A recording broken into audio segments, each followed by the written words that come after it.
បាទជំរាបសួរពុកម៉ែបងប្អូនអរគ្នាមកកាន់ Channel YouTube របស់ខ្ញុំបាទហើយថ្ងៃនេះខ្ញុំមានវីដេអូថ្មីមួយទាក់ទងនឹង page គឺមានបងប្រុសម្នាក់គាត់សួរខ្ញុំទាក់ទងនឹង page ដោយសារតែគាត់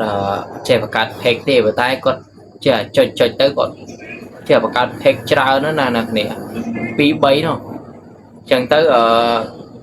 គាត់ចង់យកតែមួយទេទុកប្រើប្រាស់តខ្លួនរបស់គាត់អញ្ចឹងណាហើយក៏គាត់សួរខ្ញុំថាអាវិធីលុប page ចេញហ្នឹងអា page ដែលគាត់អត់ប្រើប្រាស់ចេញហ្នឹងលុបបែបម៉េចអញ្ចឹងណាហើយថ្ងៃនេះខ្ញុំមកធ្វើតាក់ទងនឹង page នេះគឺចង់ប្រាប់ពុកម៉ែបងប្អូនឲ្យចេះលុប page ទាំងអស់គ្នាអញ្ចឹងមុននឹងឈានទៅដល់ការបង្រៀនលុប page នោះ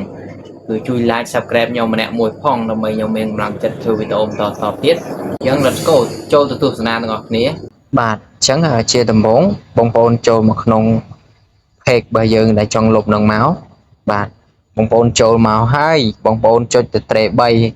3អូខេហើយបងប្អូនអស់ទៅក្រោមបន្តិចទៅ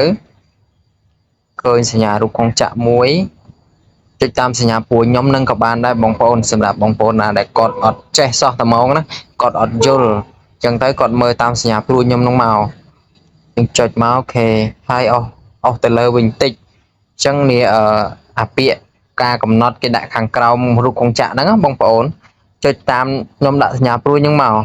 ចុចចំហ្នឹងមកអូខេអញ្ចឹងវាលោតមកផ្ទាំងបែបនេះហើយផ្ទាំងបែបហ្នឹងហើយបងប្អូនអស់ទៅក្រោមអញ្ចឹងសូមបញ្ជាក់បន្តិចបងប្អូនយើងចូលមកក្នុង page របស់យើងបានយើងចុចចូលមកកន្លែងហ្នឹងអញ្ចឹងអូខេអញ្ចឹងបន្តទៀតបងប្អូនអស់ទៅក្រោមទៅអស់ទៅរហូតទៅដល់រកពាក្យថាសិទ្ធចូលប្រើប្រាស់ការគ្រប់គ្រងដែលមានត្រេ3ហើយរូបកងចក្រនៅពីលើបន្តិចហ្នឹងទូចញ៉ែបហ្នឹងណាគ្នាអញ្ចឹងចុចតាមសញ្ញាព្រួយខ្ញុំហ្នឹងមកវាអត់មានអីវាក់ទេគ្រាន់តែបងប្អូនទស្សនាមើលដោយយកចិត្តទុកដាក់បងប្អូនស្រួលធ្វើទេអញ្ចឹងយើងចុចចំហ្នឹងមកអូខេអញ្ចឹងវាចូលមកដល់កន្លែងនេះទី1បិទដំណើរការទំព័រជាបណ្ដោះអាសន្នអញ្ចឹងទី2មិនបោះពុំផ្សាយទំព័រនេះជាបណ្ដោះអាសន្នដូចគ្នាណាតែទី3លុបទំព័រនេះគឺជាការលុបជានិរន្តរ៍អញ្ចឹងបានន័យថាការលុបខាងក្រោមទី3ហ្នឹងគឺជាការលុបរហូតវាអត់អាចត្រឡប់មកវិញបានទេប៉ុន្តែទី1ទី2យើងអាចលុបហើយយើងលមូលមកវិញបានចឹងណាគ្នាអញ្ចឹងខ្ញុំធ្វើការជ្រើសរើសយកការលុបជានិរន្តរ៍រហូតអូខេអញ្ចឹងយើងគ្រីសមក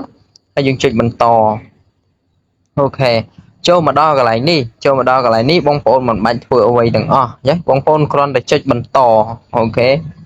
បន្តឲ្យបងប្អូនអស់ទៅក្រោមតិចទៅគឺអត់មានអីត្រូវចុចទៀតទេអញ្ចឹងបងប្អូនចុចបន្តទៀតមកបាទហើយយើងបងប្អូនចូលបំពេញលេខកូដសម្ងាត់ Facebook យើងណា